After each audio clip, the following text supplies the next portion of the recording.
Orlando Pirates head coach Abdisalam Wado expressed deep disappointment after his side's dramatic elimination from the CAF Champions League, insisting that the best team did not advance.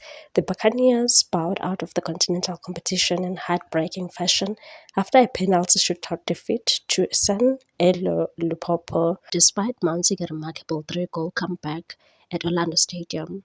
Having lost 3-0 in the first leg in Congo, Pirates produced a spirited display in front of sold-out home crowd, clawing back the deficit to level the aggregate score at 3-3, but their hopes for a second consecutive semi-final appearance were dashed when the Congolese side held their nerve in the shootout. Reflecting on the defeat, Wadu praised his players' effort and tactical discipline, but lamented the cruel nature of football and said we had an important game with a tough target of coming back with 3 goals. So our strategy was to use a false nine to move their 3 defenders and create space for others. We created chances in the first half, and the plan was to bring in a striker in the second half.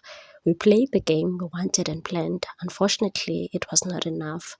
We can't blame the players. Wadu also highlighted the challenging conditions his teams faced in the first leg in Congo, but said they showed great character to fight back and said to come back from that environment and perform like we did today shows the players' quality and mentality.